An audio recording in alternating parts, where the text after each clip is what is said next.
E a última entrevista que eu fiz com a senhora enquanto secretária, eu lhe perguntei como é que a senhora conseguia dormir à noite com um problema do tamanho do trânsito de Chapecó. O trânsito de Chapecó é um problema gigante, né? Para quem opera, para quem trabalha nele, para quem usa, né? E talvez o seu trabalho nesses últimos anos tenha ficado mais em evidência, embora todo esse currículo, por causa da Secretaria de Defesa do Cidadão e Mobilidade, que trabalha justamente a questão do trânsito e da segurança, né, no âmbito da Guarda Municipal. O que a senhora faria de diferente? A senhora citou sobre o plano de mobilidade. O que a senhora faria? Qual é a ação emergencial que a senhora pretende colocar em prática, caso seja eleita, no trânsito de Chapecó, que em outras oportunidades teve gente que já perdeu a eleição por causa de modificações no trânsito de forma totalmente impensada? O que a senhora faria? O que o trânsito de Chapecó necessita nesse momento, principalmente com base no plano de mobilidade, enfim, o que a senhora faria?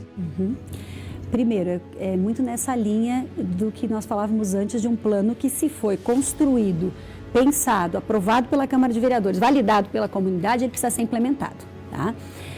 O plano de mobilidade urbana, ele precisa ser compreendido pela coletividade da sua finalidade. Ele é um plano que prioriza o transporte coletivo, porque nós estamos pensando num novo modelo de cidade, em que nós precisamos desadensar o uso do veículo particular. Nós temos mais de 170 mil veículos em Chapecó para 230 mil habitantes. Ainda bem que não sai todo mundo ao mesmo tempo na rua, né? E caixas viárias de 5 metros em alguns locais. Então, medida já com meta que deveria ter sido cumprida é a implantação do binário. E aqui tem que dizer, porque apesar de a gente falar tanto do binário, algumas pessoas ainda não compreenderam. Se transforma a Nereu Ramos e a Fernando Machado em vias de mão única, para que nós tenhamos corredores de ônibus e o ônibus consiga circular com mais agilidade e chegue ao destino pontualmente. Tá? E é por isso que a Nereu Ramos desce até o terminal e a Fernando Machado sobe, conectando com a região da IFAP, né? Precisa sim terminais de distribuição. Esses terminais de passageiros da região da IFAP e na região de São Cristóvão são necessários porque eu tiro os ônibus de virem para a região central e voltarem para a região da IFAP. Então, quem vem da região da Coca-Cola e pretende ir para a IFAP não precisa mais vir para a região central. De igual forma, quem vem da região da IFAP e precisa ir para o Santa Luzia, fará isso a partir dos terminais de integração. Isso vai desadensar o trânsito, até porque nós vamos trabalhar com ônibus menores nos bairros e ônibus articulados para a distribuição do fluxo de passageiros na região mais central do município. Priorizando faixas prioritárias para o transporte coletivo, tornando o transporte mais atrativo. Nós mudamos o modelo de cidade. Não é uma invenção nossa, esse plano vem trabalhado pela Universidade Federal de Santa Catarina e está muito maduro. As pessoas já estão perguntando por que ainda não. E eu acho que esse é o diferencial de quando se tentou fazer modificação do trânsito de repente. Porque essa noção de que a rua também é minha, e se vocês vão mexer na frente da minha casa, eu gostaria de saber o que vocês estão fazendo. Então, a comunidade já discutiu muito tempo, teve muita audiência pública, se construiu esse plano e isso está maduro para Chapecó. Junto a isso, nós precisamos. Para implantar o binário, os abrigos de ônibus passam todos para o lado direito. Tá? Então, está na hora de fazer as plataformas de embarque, onde o ônibus não precisa mais parar e voltar para a pista, porque isso gera uma demora, inclusive a motivação para acidentes. Ele para e dá embarque, tanto na Fernando quanto na Nereu. Outra situação, pensando em mobilidade urbana, é que nós precisamos fechar alguns cruzamentos.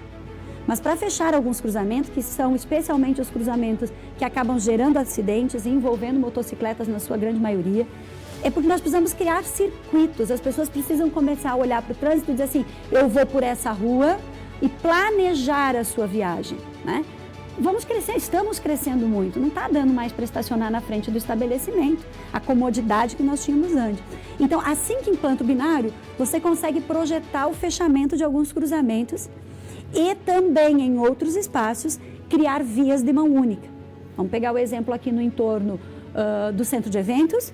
Nós temos ruas muito estreitas que possibilitam a conexão em vias de mão única, tá?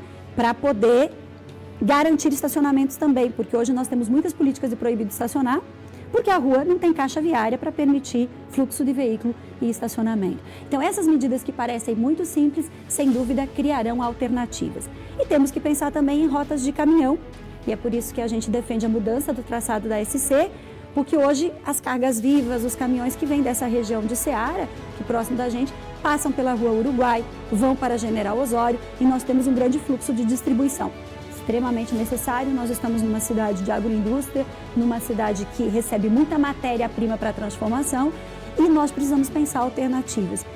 A mudança de traçado é a longo prazo, é recurso externo, mas é extremamente importante para a mobilidade, para criar rota para caminhões e também para atender a região da IFAP, porque deslocaria parte do trânsito da Senadora Atílio Fontana e da São Pedro, então conectando, por um anel viário.